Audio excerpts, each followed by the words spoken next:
They say that children born on Friday the 13th are immune to evil spirits.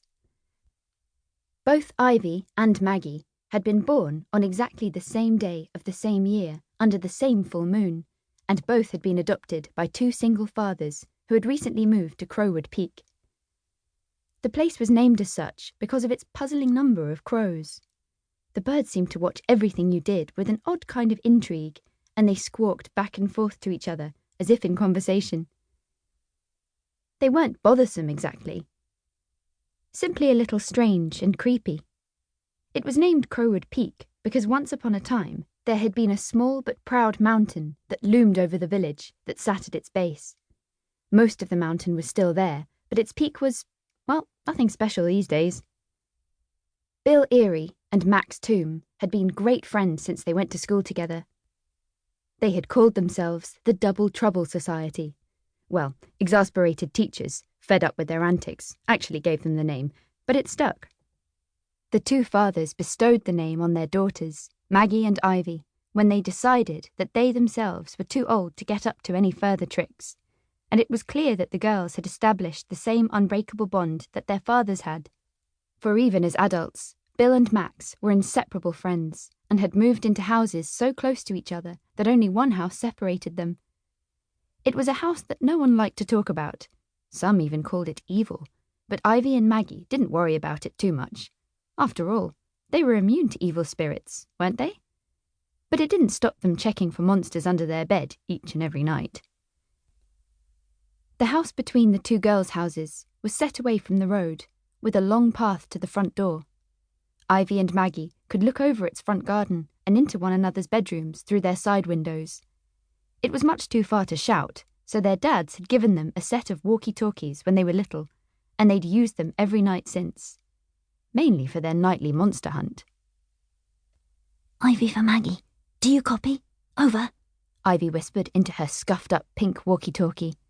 She sometimes wished they could forget the walkie-talkies and talk to each other on their phones, but she knew that Maggie would shrug at the idea and say, "Where's the fun in that?" It was something she often said. "Go ahead, Ivy," came the reply. "I copy loud and clear." Ivy's walkie-talkie crackled loudly, and she quickly turned the volume down. It was only slightly past their bedtime, and she didn't want her dad to cotton on to what they were doing. Bill Erie was very scientifically minded, and would laugh at the idea of monsters. Ivy also liked to think of herself as a rational, reasonable girl of science. She knew that monsters didn't really exist, but it didn't stop her being a little nervous when she looked under her bed. Well, quite a lot nervous, if she was being honest. "We have a negative on the monster situation at this end," Maggie added, using her best military voice. "How's it looking over there? Over." Ivy scrambled to the end of her bed in the dark and swung the front half of her body over the edge. With her walkie-talkie in one hand, she slowly lifted the edge of the duvet where it hung down. She took a deep breath and squeezed her eyes tight shut. 3, 2... The crackle of her walkie-talkie sprang into life again and made her jump. "What's taking you so long?" "Over," Maggie whined. "Don't rush me, Maggie. I'll have a process. Over." Ivy took another deep breath, pushed her gold-rimmed glasses up her nose, and squeezed her eyes shut again. 3, 2... Her walkie-talkie fizzed. "The longer you take, the more worried I am that there is a monster under your bed and it's eaten you. Over," Maggie whispered. "Shh," Ivy hissed. "You didn't say over."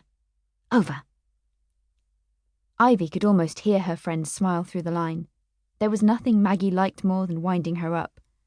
She shook her head, took a deep breath, and squeezed her eyes shut once more. "Okay," she thought. "Here we go. 3, 2... Just look!" "Over!" Maggie shouted down the line. Ivy rolled her eyes, and knew if she didn't look now, she never would. She quickly ducked her head below the bed. She never expected to see anything other than her neatly lined-up shoes when she lifted the edge of the duvet, but she always worried about what would happen if she did become the very first person on Earth to discover a monster living under their bed.